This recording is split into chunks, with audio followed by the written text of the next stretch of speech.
Hamıya salam. Bu dərsimizin mövzusu musiqinin ifadə vasitələridir. Bu və bundan sonraki dərsimiz. Əslində musiqinin ifadə vasitələri çoxdur. Sadəcə nəzəriyyəyə çox ağırlıq vermək istəmirəm. Çünki bu bir nəzəriyyə kursu deyil. Musiqi əsərlərinin praktiki təhlilini biz aparacağıq, özəlliklə xüsusilə formasını. Ona görə musiqinin ifadə vasitələrindən mən əsas olanlarını seçdim və 2 dərs biz bunlara baxaq. Qısa şəkildə çox uzatmadan deyim ki, musiqinin əsas ifadə vasitələrini bir çox qaynaqda 2 yerə bölürlər, 2 yerə ayırırlar. Bunlardan biri musiqinin nəzəri vasitələridir. Hansı ki biz elementar nəzəriyyədə öyrənirik. Misal üçün ritm, metr, lad, tembr, kanallıq və s. Bu dərsimizdə biz nəzəri vasitələrdən danışacağıq. İkinci bölmədə, yəni ikinci dərsimizdə isə, bundan sonraki videoda isə musiqinin digər əsas ifadə vasitələrinə baxacağıq. Onlar nədir? Məsələn, faktura, tema, temanın inkişafı, hətta musiqinin o 5 əsas inkişaf prinsipi ki var, mən onu da bu ifadə vasitələri dərsində bir sonraki dərsimizdə orada izah eləmək istəyirəm. Həmçinin faktura və onun növləri və s. Demək, biz dedik ki, musiqinin əsas ifadə vasitələrindən 2 qrup var. Onun biri nəzəri vasitələrdir. Deməli, nəzəri vasitələrdən nələr aiddir? Bir daha təkrarlayaq. Ritm, məsələn, metr, harmoniya, melodiya, temp, xanə, tonallıq. Bunlardan hansından başlamaq daha məqsədə uyğun olar deyə çox düşündüm. Bəzi qaynaqlarda melodiyanı birinci göstərirlər, musiqinin əsas elementi olaraq. Amma mən düşünürəm ki, musiqi əvvəla ritmdən öyrənilməlidir.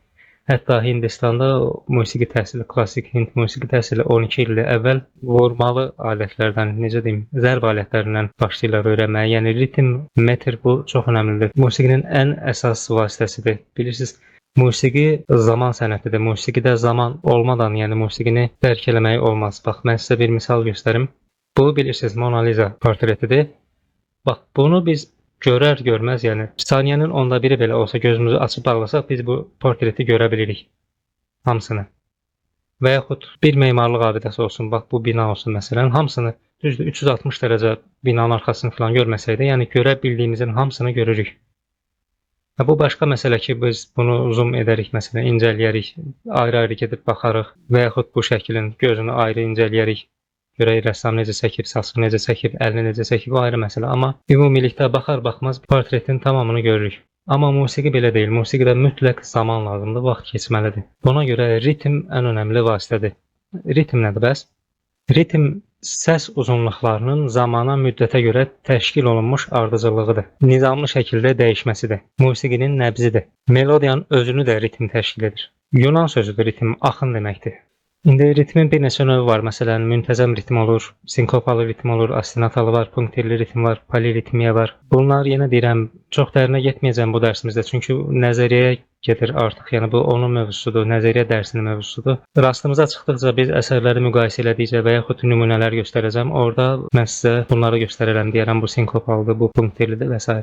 Musiqi nəzəriyyəsində kitabda da ritmin tərifi belə verilir ki, eyni və ya müxtəlif ölçülü notların xanədə metr qanunu əsasında təşkilinə ritm deyilir. Amma metri hələ bura əlavə eləmək lazım deyil. Metr sonradan əmələ gəlir.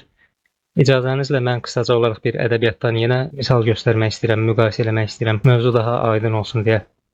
Bizim danışığımız da ritmdir. Ümumiyyətlə həyat özü bir ritmdir. Misal üçün biz səhər oyanırıq, qəhvaltımızı edirik. Bu bir ritmdir. Oyanma mərhələsi özü də bir ritmdir və yaxud bunların hamısını keçdim. Gedirik işə, bax, o mərhələ özü bir ritmdir. İşdə olduğumuz müddət o da ritmdir. İşdən evə qayıdırıq. Bunlar ritmdir. Amma metr nə vaxt olur? Metr o vaxt olur ki, bu hadisələr təkrarlanır müntəzəm olaraq. O zaman metrləşir, yəni vəzn əmələ gəlir. Əgər videonu 2x-lə qulaq asırsınızsa, xahiş edirəm bu müvəqqəti olaraq 1x-ə vurun, çünki biz burada ritmə baxacağıq. Belə bir nümunə var. Koroğlunun bir atı var. Burada bir ritmiklik var. Bunun qəlibi də budur. Məf'ailün, müftəilün. Musiqiləşdirsək, əgər biz bunu bir ritminə baxsaq. Koroğlunun bir atı var. Bu ritmdir. Əgər biz bunu davamlı istifadə eləsək, bu olacaq vəzn, bu olacaq metr. Bundan sonraki misala baxaq, get-gedə daha aydın olacaq sizə. Bəxtiyar Vahabzadədən Allah rəhmət eləsin hamısına. Daş ürəklərdə yanıb daşları sındırdı muğam. Qəlibi necədir? Fəilatün, fəilatün, fəilatün, fəilün. Biz indi bu qəlibi, yəni bu cümlənin, bu fikrin ritmini belə notlarla bu şəkildə yazaq, görək necə səslənir.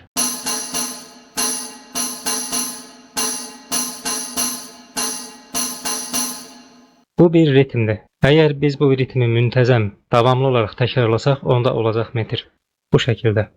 Hətta baxın, biz birinci sətrin ritmini yazmışıq, düzdürmü? Bu bir qəlibdir. Əgər şeirin davamını da oxusaq, onda bu sətirlərin demək olar ki, hamısı bu ritmə uyğundur. Bax, eyni bu ritm davam edir, davam edir, davam edir. Burada bir vəzn əmələ gəlir, metr əmələ gəlir. Artıq müntəzəm olaraq bu təkrarlanır.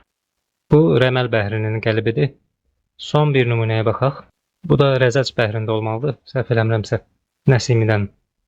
Axır zamanın fitnəsi, şol gözləri şəhla imiş. Qəlib ədəbiyyatda bu şəkildə yazılır.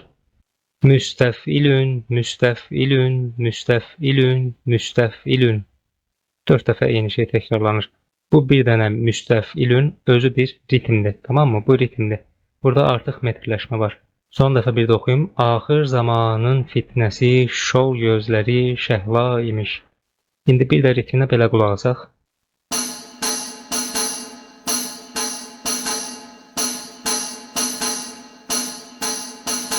Bu da bir qəlibdir.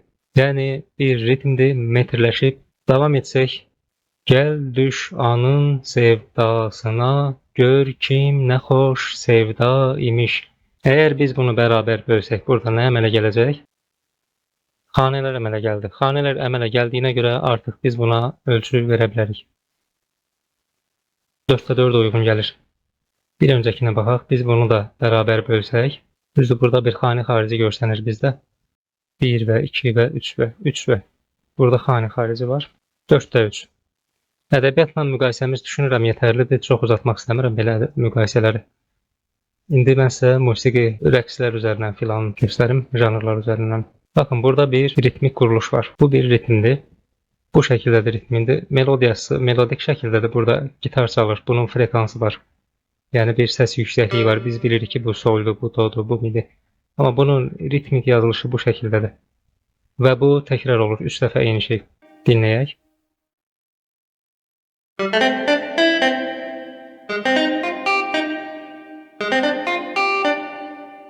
Ritminə baxaq.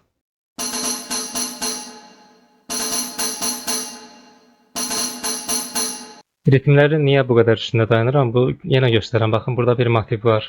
Ola biləcək, indi fraza əmələ gələcək, biz görəcəyik və yaxud cümlə olacaq, qarşımıza çıxacaq. Bundan sonraki dərslərimizdə də bir növ hazırlıq olar. Ona görə buradan sizə çox nümunə göstərəcəm. Bu da belə bir ritmdir. Latin ritmi.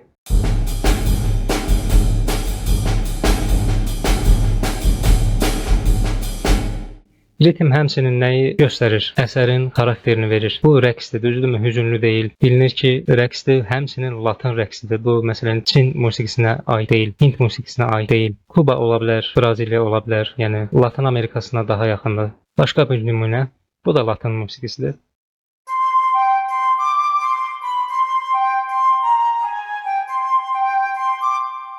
Bunların hərəsi də bir motivdir. Motivlərə gözünüz alışsın. Bunun ritmi də bu şəkildədir. İstəyirsiniz musiqisinə yox, ritminə qulaq asaq.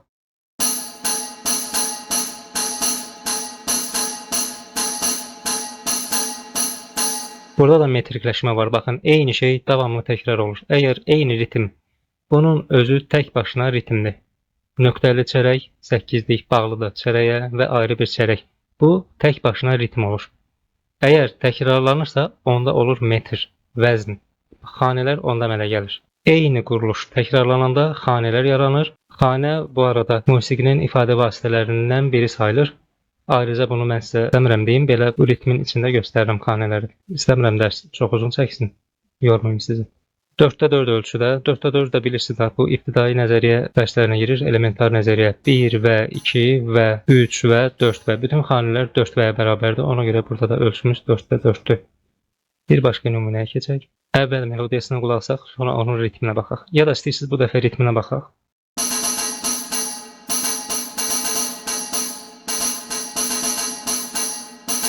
Sizcə hansı xalqın musiqisinə yaxındır? Təbii ki, bu da Latin. Bir də qulaq asaq istəyirsiniz.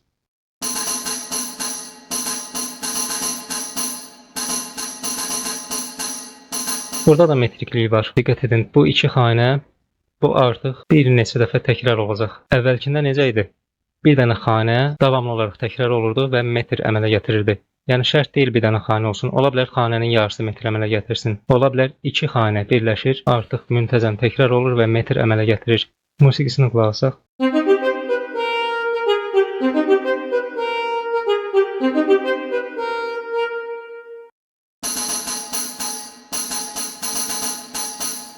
Bu nümunə aydın oldu zənn edirəm. Davam edək.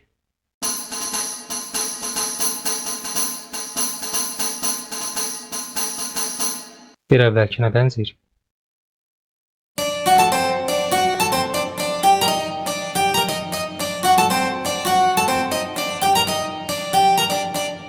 Ritminə qulaq asaq.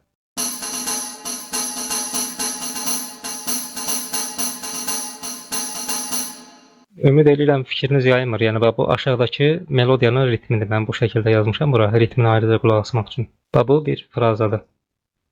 Bu da bir frazadır. Bunun içində motiv var. Burası motivdir. Bunları sizə göstərəcəm tək-tək.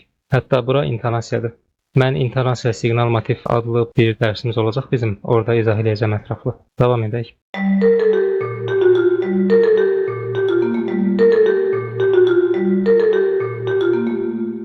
Bu marşdır.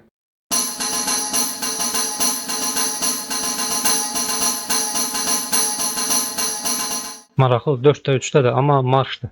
4'də 3'də marş çox nadir olur, nadir hallarda. Ya 4'də 2 olar, ya 4'də 4 olar. Bu biraz rəqsvari marşdır. Hərbi marş deyil, matəm marşı deyil. Marşın da indi növləri var, çeşidləri var. Davam edək.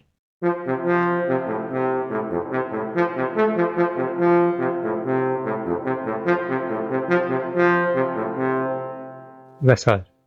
Ritminə baxaq. Ritminə baxmadan öncə baxın, mən burada nə görürəm? Submotiv var. Həmçinin bu intonasiyadır. Motiv, burası fraza, motiv, bir dənə də motivlər və fraza. Gözünüz alışsın bunlara, amma başa düşmüşsünüzsə narahat olmayın. Mən motiv, fraza filan bunları ayrıca izah edəcəm.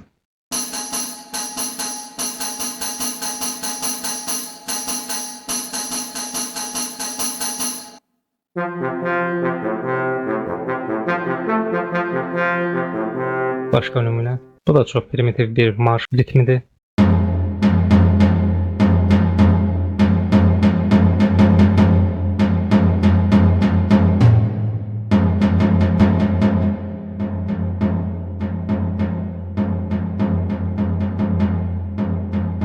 Burada da təkrar var. Həmçinin bizdə bir dinamik işarə fərqləri var. Dərsin sonunda buna toxunacağam.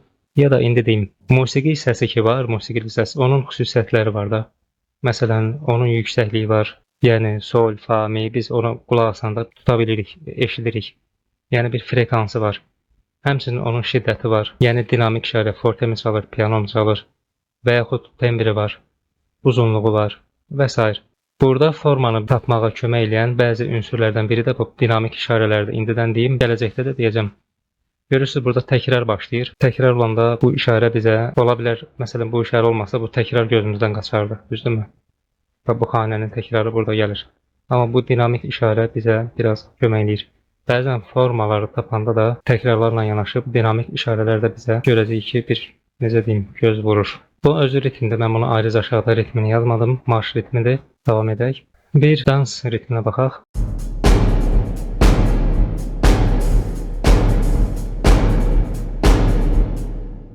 Bunun ritmi necədir görək.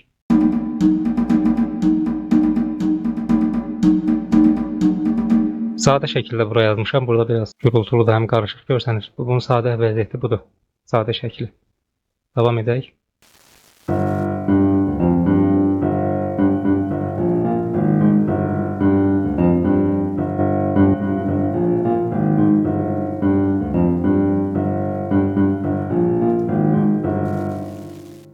Bu ritmə baxın, 2 dənə xanədən əmələ gəlmiş bir ritm var. Hansı ki, bu sonra təkrarlanır, yenə metrik vəziyyət əmələ gətirir. Ritmi necədir? Çərək, nöqtəli 8-lik, 16-lıq, 8-lik, çərək, 8-lik bağlanır. O biri 8-liyə. Bax, bu notlar birləşir, mütəşəkkil halda bir ritm əmələ gətirir. Və bu metr təkrarlanır. Nə olur? Həm əsərə xarakter verir, həm əsərin metrik, ritmik yapısını oluşturur. Başqa nümunəyə baxaq.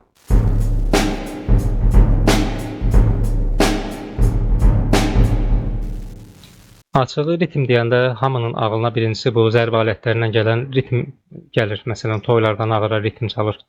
Ritm belə toy demişkən, orada qarmonla çalanda onun da ritmi var, o da ritmsiz heç bir şey olmaz. Ritmsiz ümumiyyətlə musiqi yoxdur. Amma nədənsə insanların beynində ritm deyəndə həmişə zərbə alətlərində ifa nəzərdə o gəlir insanların ağlına. Bunun da sadə versiyası budur.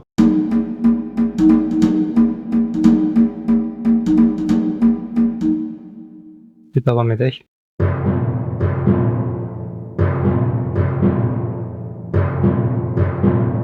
Çox sadə ritm örnəklərindən biridir.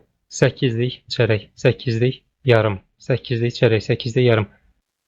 Davamına baxmasaq belə bu 4 dənə səs fərqli ölçülərdədir. Ola bilər eyni ölçüdə olsun, önəmli deyil. Fərqli uzunluqlardadır. Birləşiblər, bir dənə ritm əmələ gətiriblər. Təkrarlandıqları üçün 4x4 ölçü artıq burada 4x4-lük xanələr əmələ gəlir. Bunun özü 4x4-ə bərabərdir və bu təkrarlanır. Ola bilər bir sonraki xanə 4x5 olar, ola bilsin bir sonraki xanə 4x3 olar. Olur belə. Buna poliritmiya deyirlər. Mən dərsin əvvəlində sizə demişdim ritm növlərindən punktirli, poliritmik filan. Hal-hazırda burada normaldır. Yəni müntəzəm ritmdir. Davam edək. Bu da çox sadə bir ritm.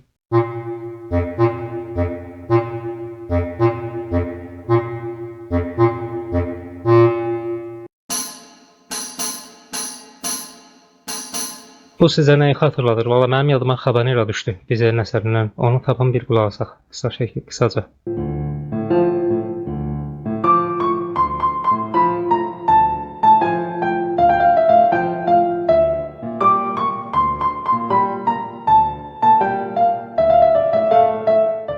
Tamam. Burada sadəcə ritm bu deyil, aşağıdakılar deyil. Yanlış anlaşılmasın. Bunun özündə də ritmikliyi var.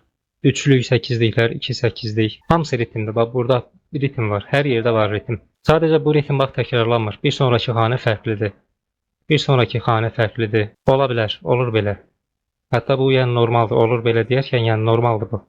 Və təkrarlanan ritmlər olur. Müntəzəm ritmdir bunlar. Bunlar qeyri-müntəzəmdir. Təkrarlanmır. Amma ritm var. Bax, bu səsin özündə ritm var. İndi olsaydı, bu təkrarlansaydı, yəni biz buna ritm deyil deyə bilmərik, ritmdir. Bu təkrarlansaydı olacaqdı müntəzəm ritm.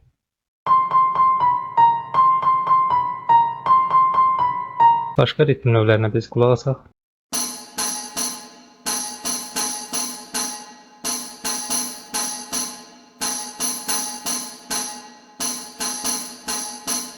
Melodiyasına baxaq.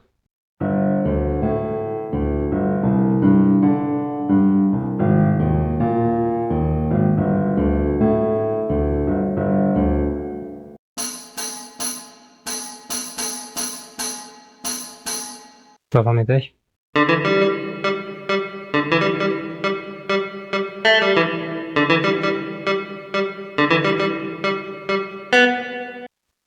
Və burada da müxtəlif uzunluqlu səsləri görürsünüz, birləşir, ritm əmələ gətirir. Ritminə də baxaq.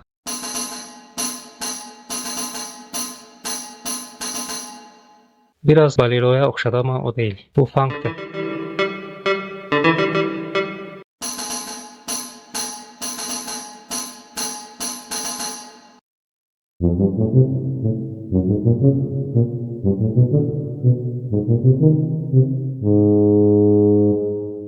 Çox sadə örnəklərdən biri 3-lü 8-lik, normal 8-lik, pauza 8-lik, normal 8-lik, pauza 8-lik. Bu da bir ritmdir və təkrarlanır, metr əmələ gətirir. Və bunlar özləri də bax motivlərdir. Bunun özü də bir motivdir. Motivlərə gözünüz alışsın. Motiv həmişə təkrarlananlar mı olur? Yox, təkrarlanmaya da bilər, göstərəcəm sizə. Buna qulaq asaq.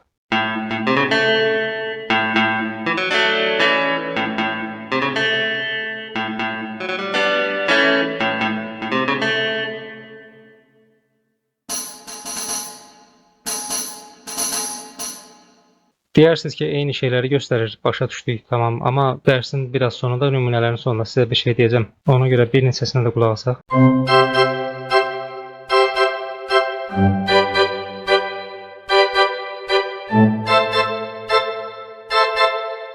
Ritminə baxaq.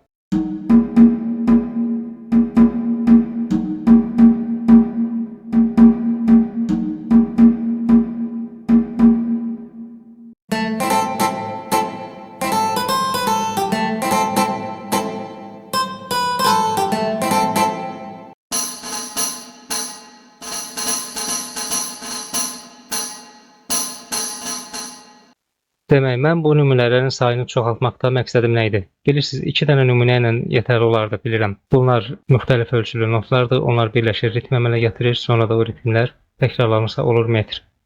Bu qədər kifayətdir. Mən sizə müxtəlif üslublarda ritmləri ona görə göstərdim ki, izah eləmək istəyirəm ki, ritmlər həmçinin musiqinin xarakterini verir, onun haqqında bir anlayış da verir. Yəni, bax, bizim misal üçün başlayanda nümunələrə nə dedim? Bu, dedim, Latın ritmdir, Latinlara aiddir. Bunu Afrika musiqisindən qarışdırmaq, Çin musiqisindən qarışdırmaq o qədər də yəni asan deyil, mümkün də deyil. Və yaxud bizim Azərbaycanın 6-8-lik ritmləri var, qaytaq ritmi var, hansı ki İtalyanlar buna tarantella deyir. Bizim öz ritmimiz var. Hər yerin öz ritmi var, axsaq ritmlər var. Ritmlər təkrarlana da bilir, təkrarlanmaya da bilir. Bir daha deyirəm, əsərin hər hansı bir hissəsində, hər hansı bir yeri götürsək, orada mütləq bir ritm var. İstəyirsiniz Chopinə baxaq, mən sizə Chopindən göstərim. Do diyez minor nokturn. Demək olar ki, hamı eşidib. Bunun əvvəlində bir təkrarlanan ritm var.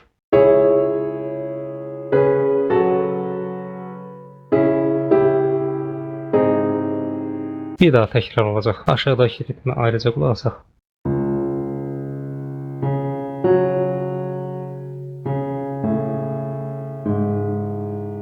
Bunun biraz tempini yüksəlsək, mən bu əsər biraz tanış gəlib mənə bu hissə.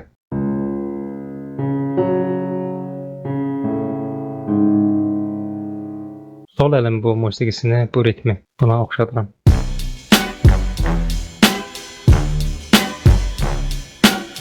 Buradan qulaq asmayaq, təlif haqqından filan uğraşmayaq.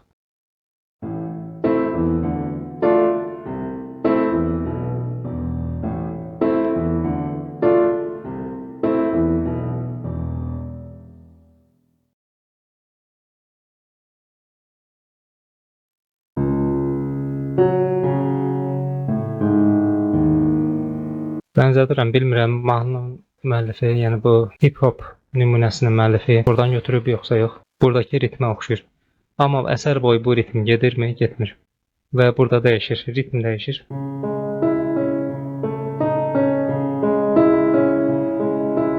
Artıq bu ritm müntəzəm hal alır. Yuxarıda ritm yoxdurmu? Var təbii ki. Buradakı ritm də fərqlidir, yarım notlarla da. Və burada da ritm var. Ritm hər yerdə var. Təkrarlanan var, təkrarlanmayan var. Sinkopalı ritm nümunəsi sizə göstərim. Füzuli kantatasından.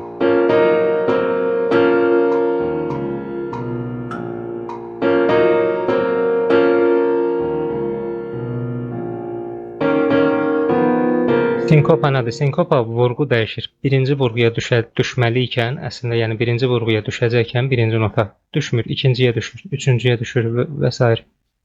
Yəni vurğu yerini dəyişir. Və burada vurğu hara düşür? Bura düşür. Əslində 1-ə düşməlidir. Baxmayın ki, bu bundan başlayır, amma vurğu buradadır. Çünki bax, gəlir burada dayanır, vurğu bax bura düşür, bura düşür, bura düşür, bura düşür. İstəyirsiniz qulaq asaq.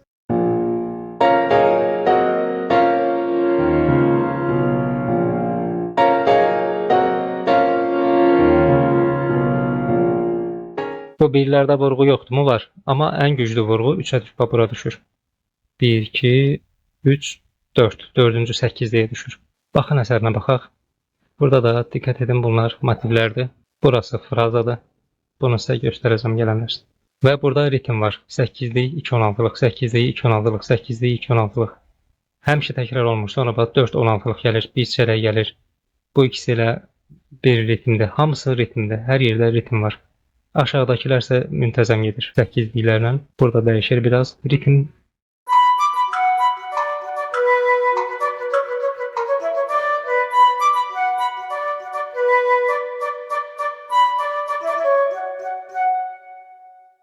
Ritmdən danışarkən avtomatik olaraq metri izah eləmiş oldum sizə. Həmçinin xanələr dedim, necə əmələ gəlir. Ritmlər təkrar olur, müntəzəm. Bu müntəzəmlikdən xanələr əmələ gəlir. Temp nədir? Temp əsərin sürətidir. Bizə sürət də əsərin təhlilində lazım olacaq, xüsusilə formanın tapıntısında. Bax, sizə bir nümunə göstərim. Bu lazımdır. Tempdən necə istifadə edəcəyik? Temp bizə necə köməklik eləyir?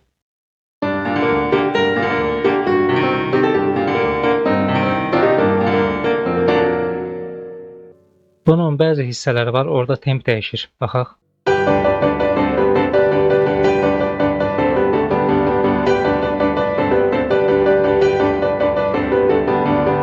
Davamını dinləyək.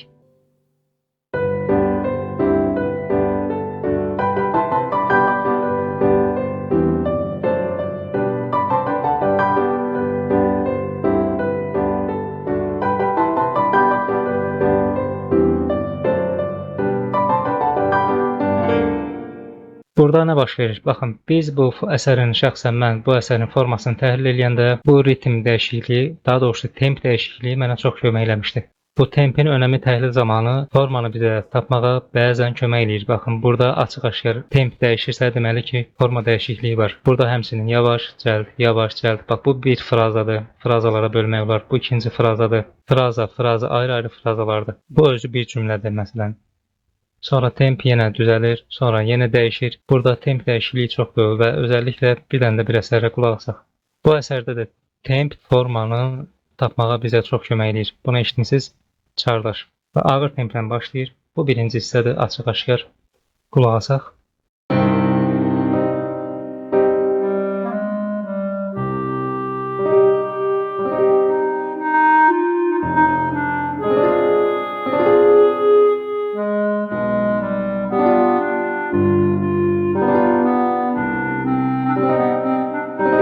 Nəysə, baxın, bu ağır templə gedir. Bilirsiniz əsəri, eşitmisiniz onsuz da.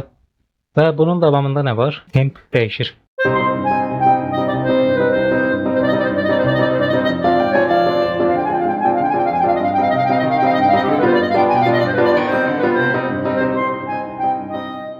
Cəld temp, sonra yenə ağır temp gələcək.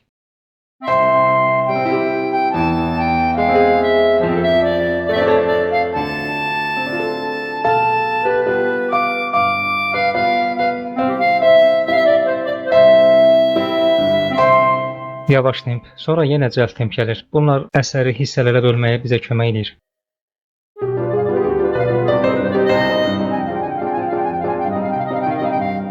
Uzun sözün qısası, temp onsuz da bilirsiniz nədir? Mən nümunələrlə sizə göstərmək istəyirəm ki, temp bizə formanı tapmaqda, formanı əsəri hissələrə bölməkdə həmişə olmasa da çox vaxt bizə kömək eləyəcək. Bir işarədir bu da. Demək, ritmə baxdıq, ritm, metr, xanə, temp. Tembr məsələsi də var. Tembr nədən qaynaqlanır? Bu əslində musiqi nəzəriyyəsinin mövzusudur. Tembr haqqında qısaca bunu deyə bilərəm ki, tembr səsin rəngidir. Biz bu əsərə klarnetin ifasında qulaq asdıq, düzdürmü? İndi biz eşitdiyimiz klarnet səsidir. İstəyirsiniz buna skripkada qulaq asaq, violində.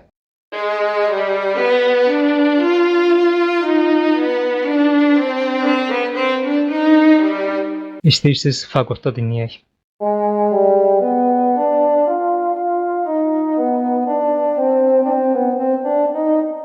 Valtorna olsun.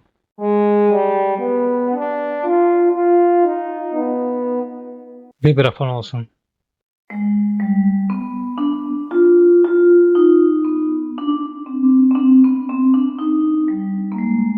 Alətlərin sayını artırmaq olar. Çox uzatmaq istəmirəm. Baxın, eyni notlarda, eyni musiqidir, amma hər dəfə bizim qulağımıza başqa səs gəlir. Skripka çalanda bilirik ki, bu skripkadır. Klarnet səsini bilirik ki, klarnetdir. İstəyirsiniz bunu qarmonda çalsınlar, istəyirsiniz tar alətində çalsınlar. Tarın səsi ayrıdır, yüksəkliyi eynidir. Bax, bu la notudur, düzdürmü? La notunu istəyirsiniz kontrabas çalsın, istəyirsiniz fleyta çalsın. Rəngi bilinir, səsin rəngi bilinir. Bilirsiniz ki, bu fleytadır, bu kontrabasdır, bu kaboydur.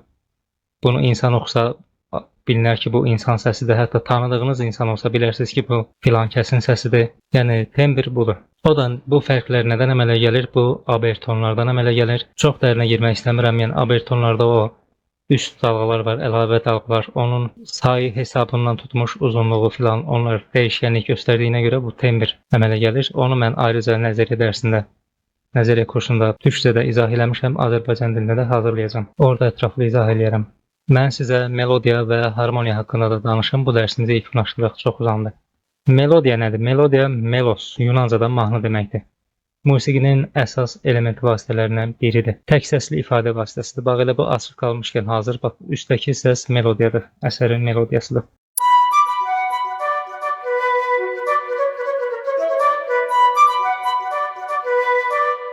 Tək səsli ifadə vasitəsi olur melodiya. Bir musiqi parçasının melodiya olması üçün əsas xüsusiyyətlər nələrdir?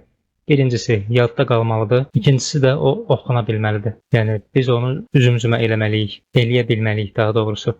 Və yadımızda qalmalıdır. Bu zaman olur melodiya. Və melodiya təbii ki, oxuya bilməyimiz üçün onun frekansı bəlli olmalıdır, səs yüksəkliyi bəlli olmalıdır. Bax, bunu sizə göstərmişdim nümunə. Burada aşağıdakı melodiya deyil.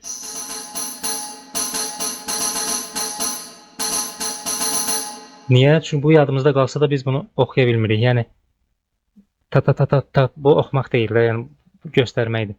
Oxumaq üçün səs frekansları olmalıdır. Baxın, frekans burada donun öz frekansı var, solun, minin, donun, ikinci oktava donun. Amma burada melodiya var. Qulaq asaq.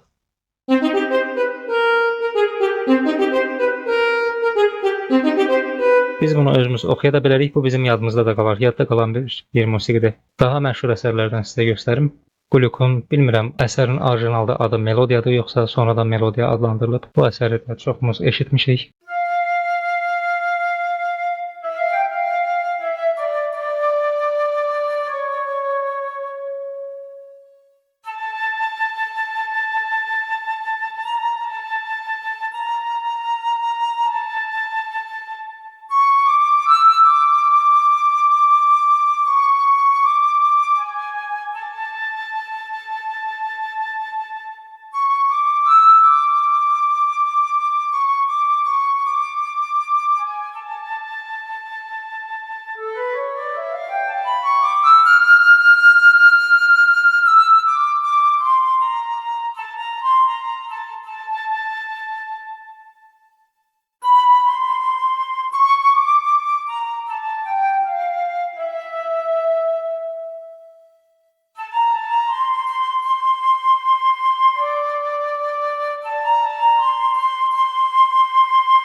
Tamam, bu qədər yetər. Melodiyada pauzalar da ola bilər. O demək deyil ki, notlar uzansın, getsin. Pauzalar olur. O da melodiyanın bir parçasıdır. Stakato ola bilər ki, qulaqda o pauza kimi eşidilir bəzən. Burada səs yüksəkliyi varmı? Var. Yadda qalırmı? Qalır. İndi kiminin yaddaşı zəif, kimininki güclü, o başqa məsələ. Amma yadda qalan musiqidə oxuya bilərik biz bunu. Melodiyada ən vacib olan hissələrdən biri intonasiyadır. İntonasiyanı bir sonraki dərslərimizdə mən ətraflı izah edəcəm. Melodiyanın içində siqnal ola bilər. Bunu da izah edəcəm. Melodiya ritmdən əmələ gəlir. Ritmlərdən baxın, burada hər yerdə ritm var. Şərt o deyil ki, təkrarlansın. Təkrarlanmaya da bilər. İntonasiya demişkən, bəzən olur ki, melodiya biraz danışıq tərzinə yaxın olur. Operalarda, operettalarda daha çoxdur. Ona recitativ deklamasiya deyirlər, yəni danışığa yaxın melodiklik. Temalar melodiyalardan qurulur. Yəni biz bundan sonraki dərsdə mən temalara izah edəcəm. Nədir tema? Tamamlanmış ya da melodiyanın xarakterini inkişaf etdirən musiqi fikri mövzudur, temadır. Yəni biz temanı melodiyadan tapırıq. Akordlardan tema tapılması o çox nadirən olan bir şeydir. Amma akordun içində də yenə də melodiya tapmaq olur. Gəlin elə baxaq Chopinə. Baxın, yuxarıda akordlar var, deyilmi? Amma bunun üstdəki səslərini götürəndə burada da bir melodiya alınır. Buna əvvəl qulaq asaq.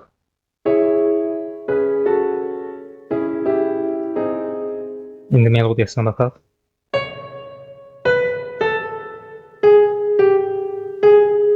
Melodiya akordun içində gizlidir. Hər yerdə melodiya demək olar ki, tapmaq olar. Hətta istəyirsiniz Qara Qarayevin Preludu var, ona baxaq. İlk baxışdan adama elə gəlir ki, burada hamısı akordlardır, burada melodiya yoxdur. İstəyirsiniz biraz qulaq asaq.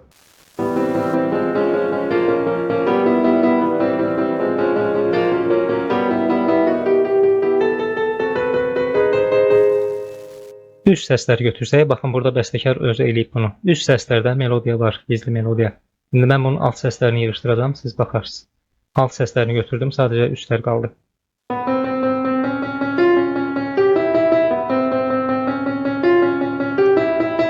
Burada da o qədər parlaq olmasa da melodiklik var, melodiya var. Təkrar səsləri götürsək belə olar.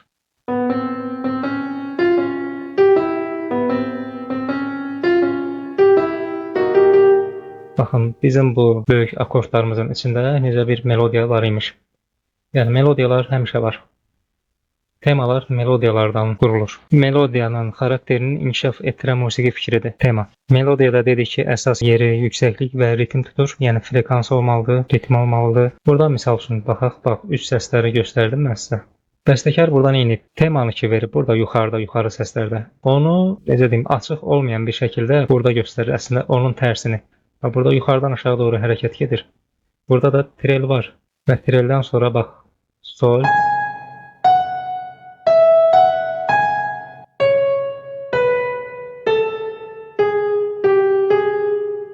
Uyğunluq hiss edirsinizmi?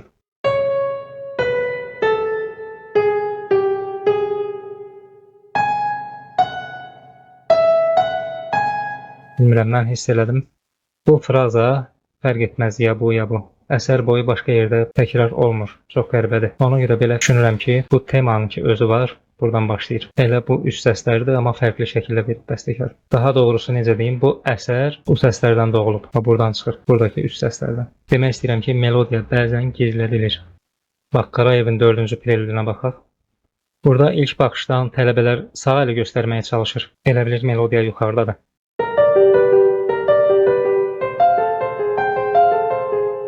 Burada da melodiya var, melodiklik var daha doğrusu, melodiya deyil. Halbuki melodiya aşağıda gedir.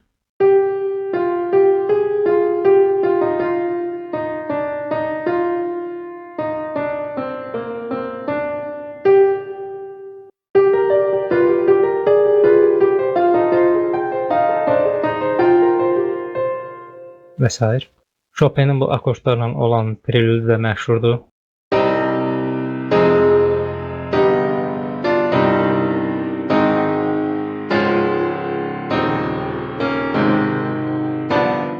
Akordlarla verilməyinə baxmayaraq, bax, burada hiss olunur ki, yuxarıda melodiya var.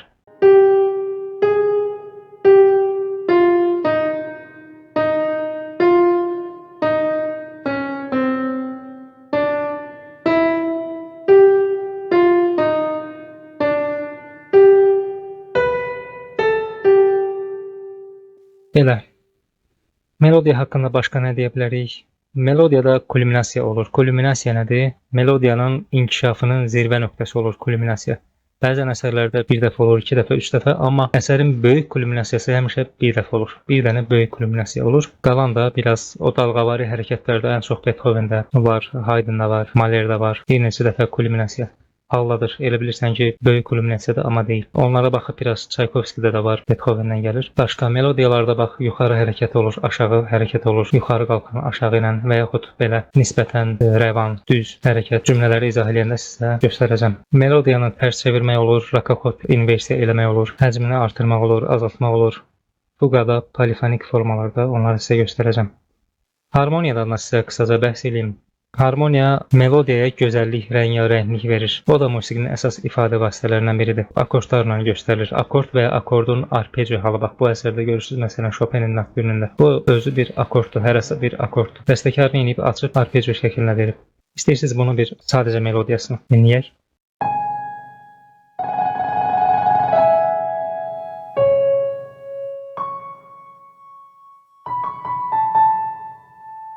Bu təbii ki, proqramda çox belə yaxşı ifa etmir, trel olsun, farşılıqlar olsun, üzürlü sayın. Burada hissiyat filan gözləməyin, yəni bu proqramda. Buna bir də harmoniya ilə bərabər baxaq.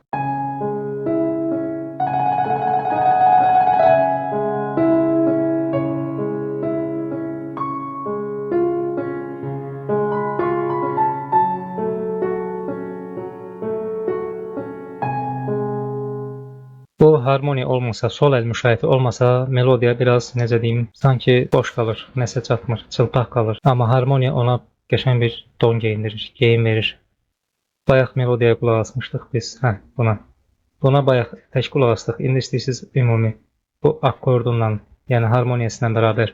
Düzdür, bu akord sayılmaz intervalda, amma aşağıda da səsləri var. Hamısını bir yerdə yığında akord səsləri olur.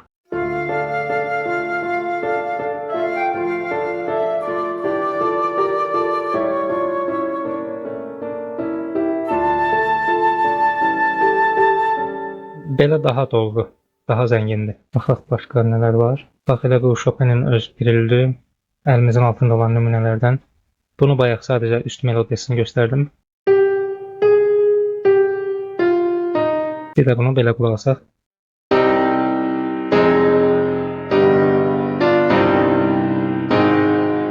Aradakı fərqi hiss edirsiniz də, belə daha dolu olur.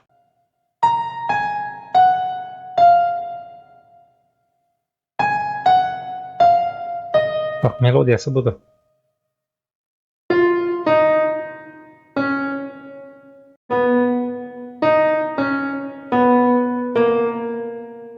Biz buna akordlarla bir yerdə baxaq, harmoniyasından bir yerdə dinləyək.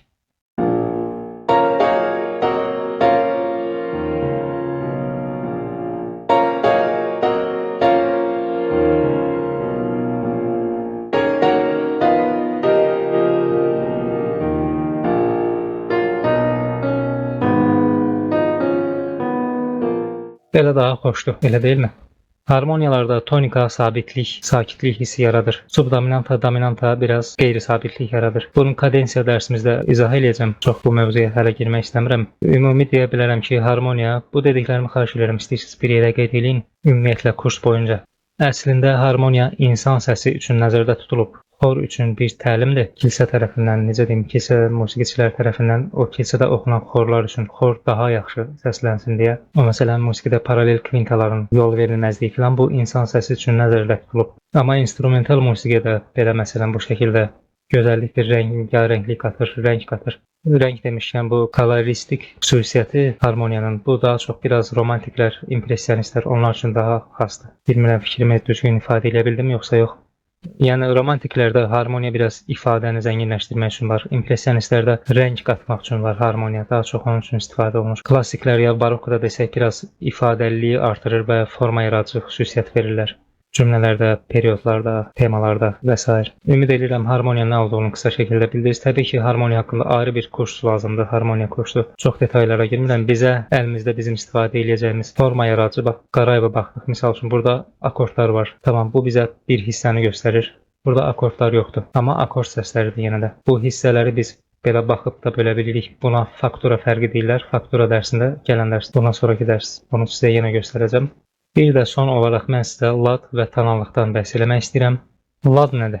Musiqi səslərinin əlaqə sistemidir, hansı ki, bu səslər bir dənə mərkəzi tonda birləşir. Yenə deyirəm, musiqi səslərinin birləşdiyi, yəni onların bir toplandığı əlaqə sistemidir. Bir mərkəz ətrafında birləşirlər. O mərkəzə də nə deyirlər? Tonika deyirlər. Hər ladın öz tonikası olur. Var lad, var tonallıq. Lad yəni makam. Başqa sözlə ifadə etsək, modus. Model, makam. Bir də var tonallıq. Tonallıq nədir? Ladın yerləşdiyi yüksəklik. Məsələn, major tonallığı, minor tonallığı. Bunlar hamısı laddır. Amma deyəndə ki, fa major, bu olur tonallıq. Fa major tonallığı. La minor tonallığı ya da ionik lad. Amma desəm ki, fa ionik, burada olur tonallığı bunun fa. Amma laddır, hamısı laddır. Rastladı, şurladı. Hamısının qərar səsi var. Tonikası var və yaxud köməkçi tonikaları var. İndi majorda, minorda köməkçi tonika nə olur? 5-ci pərdə olur. Ionikdə məsələn 2-ci pərdədir. Baxırsınız ki, səs sistemi eynidir. Do major və yaxud do ionik. Dodan başlayır, doya qədər gedir. Amma istinad pərdələri ayrı olur. Ladlar 8 səsli olur. Bax, majorlar, minorlar, yəni oktava həzmində.